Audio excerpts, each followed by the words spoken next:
जोहार, नमस्कार। आप देख रहे हैं द आवाज न्यूज और हमारे साथ हैं मेयर प्रत्याशी परवीन कच्छप जी। आप इससे पहले भी मिले होंगे, पहले भी बेहतर तरीके से जानते होंगे। लगातार समाज के लिए, लगातार जो आदिवासी समाज के हक अधिकार के लिए आवाज उठाते रहे हैं, आंदोलनकारी भी रहे और लगातार अपने राज्य के लिए और लोगों के लिए हमेशा आवाज उठाते रहे। और आज ये मेयर चुनाव में प्रत्याशी के तौर पर आप लोगों के बीच खड़े हैं और इनका क्रम संख्या 3 है और हमारे बीच आज है। क्या कुछ तैयारियां हो गई हैं? और क्योंकि चुनाव के समय बहुत कम है, 23 तारीख को वोटिंग है और इस महीने के अंत तक जो नतीजा है वो सामने आ जाएगा। क्या कुछ तैयारियां हो गई हैं? सबसे पहले तो जोहार दादा और बहुत बहुत शुभकामनाएं आपको अभी से। और क्या कुछ तैयारियां जो है वो हो गई है अभी तक? आवाज न्यूज के तमाम हमारे दर्शक जो 175 वर्ग किलोमीटर में वास करते हैं, जो हमारे मतदाता भी हैं, उन सबों को मेरा प्यार भरा नमस्कार और झारखंडी जोहार। क्या कुछ तैयारियां हो गई हैं? क्योंकि अब ज्यादा समय नहीं है, अब चुनाव प्रचार जो है थम जाएगा, तो क्या कुछ तैयारियां हो गई हैं इस बार? नॉमिनेशन के बाद समय थोड़ा कम रहा, लेकिन उससे भी हम लोग विचलित नहीं है, क्योंकि हमेशा हम लोगों ने सड़क से सदन तक भी अपने लोगों की आवाज़ को, हमेशा उनकी समस्याओं को लेकर मुखर होकर लड़ा है और आवाज़ को बुलंद किया है।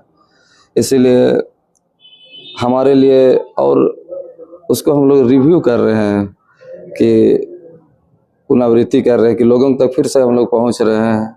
एक पॉलिशिंग की तरह इसे समझिए कि आप लोगों से मिल रहे हैं और अच्छा हमारा रिस्पॉन्स है। हर एक जाति समूह वर्ग के लिए लोगों में उत्साह है इस बार। वो लोग चाह रहे हैं कि राजनीतिक नियंत्रण का जो उस कुर्सी में था कब्जा, उससे वो लोग आज़ाद होना चाहते हैं, राजनीतिक गुलाम से आज़ाद होना चाहते हैं। वो लोग इस बार चाह रहे हैं कि उस कुर्सी का नियंत्रण आम जनता के हाथों पे रहे। जैसे आप बोल रहे हैं राजनीतिक नियंत्रण से लोगों को आज़ादी चाहिए, तो अभी भी राजनीतिक पार्टियां जो है वो अपने अपने प्रत्याशियों को उतार चुकी है, तो आपके लिए कितना चुनौतीपूर्ण रहेगा ये जो मतलब चुनाव? हमारे लिए चुनौतीपूर्ण नहीं है, क्योंकि ये दलगत चुनाव नहीं है। ये तो उनकी साख की बात है। ये लोकतंत्र की खूबसूरती है कि लोग अपने राज्य, देश और नगर निकाय का जो चुनाव हो रहा है उनका प्रतिनिधित्व करने का एक मौका हमें देता है। और ये स्थानीय निकाय है, जो स्थानीय निवासियों की जो सरकार, जो शहर की सरकार होती है, ये एक ऑटोनोमस बॉडी होता है। इसमें राजनीतिक दलों का हस्तक्षेप नहीं होना चाहिए, लेकिन कमोबेश वो लोग राजनीति के इतने बड़े धुरंधर होने के बावजूद मतलब ये सब चीज़ों को, उस कुर्सी के पावर को हमेशा अपने पास रखना चाहते हैं। जनता के हितों के लिए ये लोग कभी सोचा नहीं है। आपने हमेशा 2008, 2013, 2018 में हमने जिस पावर को उस कुर्सी के लिए दिया था, मेयर की कुर्सी के लिए, जो रांची नगर निगम का प्रथम नागरिक होता है, और हमने उस कुर्सी का नियंत्रण राजनीतिक दलों के ऑफिस से संचालित होते हुए देखा है। केवल उसके लोग जो कार्यकर्ता हैं वो लाभान्वित हुए हैं, और हमारी आम जनता, जो सरकार और केंद्र सरकार की जो भी कल्याणकारी योजना अंतिम व्यक्ति तक जाना था, वो कभी नहीं पहुंचा। और इस वक्त इसीलिए इस सब चीज़ों से इस बार जनता अजीज हो गई है। इस बार चाह रहे हैं कोई नया चेहरा आए, कोई युवा आए, ताकि जो विजनरी हो और उस कुर्सी का नियंत्रण जो राजनीतिक दलों के पास था भी, उसको वहाँ से पदच्युत करते हुए अपने लिए, अपने पाले में वो लोग लेना चाहते हैं। इस बार आप जैसे कि चुनाव के मैदान में, तो किस विजन के साथ आप चुनाव के मैदान में उतरे हैं?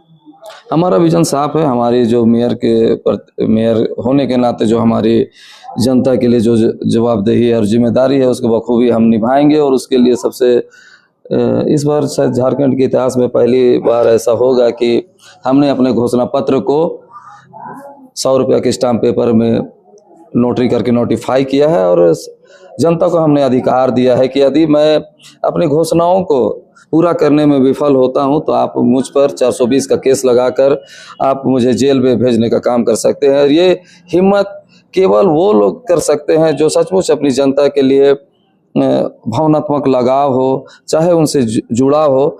लेकिन अगर राजनीतिक दल से मेरा चैलेंज है कि, या अपने आम जनता से भी मेरी ख्वाहिश है, रिक्वेस्ट है कि वो जब कोई प्रत्याशी आता है तो उससे आप सवाल करें कि आप मुझे अपना घोषणा पत्र को नोटिफाई करके दे सकते हैं। अगर आज हम घोषणा को नोटिफाई किए हुए रहते तो बहुत से ऐसे केंद्र सरकार के और राज्य सरकार की जो भी घोषणाएं थी जो आज पूरा नहीं हुई, तो हम लोग उसको, सरकार को हम लोग, चाहे उस नियंत्रण को हम लोग चैलेंज कर सकते थे। इसलिए ये अधिकार हमने जनता को दिया है कि हमने जो घोषणा की है, जो घोषणा पत्र में है, निश्चित रूप से 100% वो पूरी होगी। नहीं पूरी होगी तो आप मुझे पे केस करके हमें जेल भेजने का काम कर सकते हैं।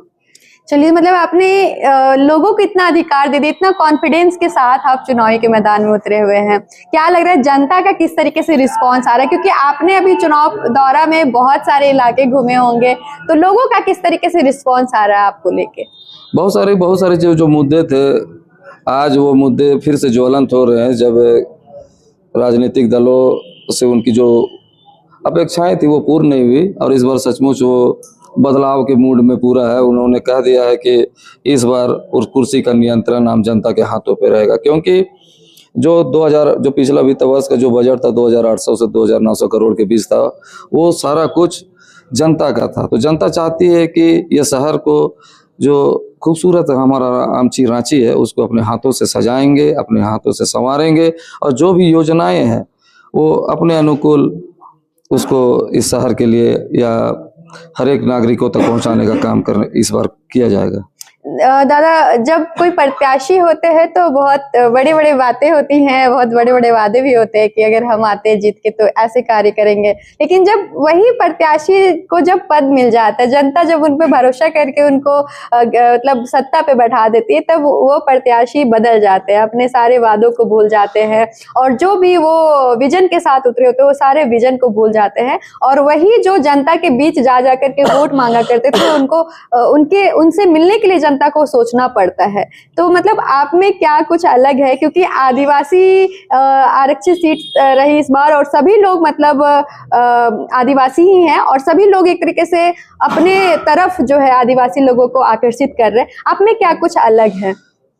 निश्चित मैं राजनीति करने नहीं आया हूं, मैं राजनीति में बदलाव करने आया हूं। इसलिए तो मैं खुलेआम डंके की चोट पे अपना जो विजन है, जो अपने समाज के लिए था, उसको अपने घोषणा पत्र में जो घोषणाओं पे रखा है, और उसको हमने 100 रुपया का जो स्टाम्प पेपर है उस पर नोटिफाई किया गया है। ये डायरेक्ट मेरा जनता से वादा है, इसमें चूंकि किंतु बट कुछ नहीं है। जनता, अब हम जनता की अदालत में है, वो देखे इस सबको। जनता चाहती है कि जो भी प्रत्याशी जीते उनसे हम लोग मतलब मिल सके, अगर हमारी कोई समस्या हो तो हमें मिलने में कोई कठिनाई ना हो, तो ऐसा कुछ रहेगा आपके साथ? जी, हम लोग संविधान को मानने वाले लोग हैं। हमारे लिए धर्मनिरपेक्षता और संप्रभुता बहुत बड़ी चीज है। हम सामाजिक न्याय पे भरोसा करने वाले हैं। हमारे लिए हर जाति पंथ के लोग हमारे लिए, हमारे साथ कंधे से कंधे मिलाकर इस शहर की जो सरकार बनेगी उसमें अपनी हिस्सेदारी और भागीदारी को सुनिश्चित करेगी।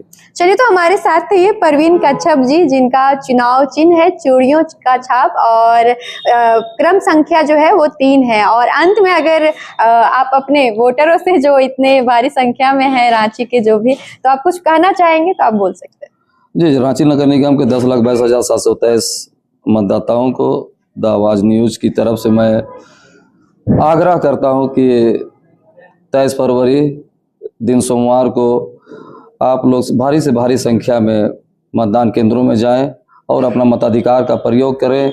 और एक जो मेरा क्रम संख्या 3 है, चुनाव चिन्ह चूड़ियां है, उस पर मुहर लगाकर एक मेयर का जो पहला, जो रांची नगर निगम का पहला नागरिक होता है, उस ताज को हमारे सर पे रखें और उस कुर्सी का नियंत्रण अपने हाथों में ले लें। धन्यवाद।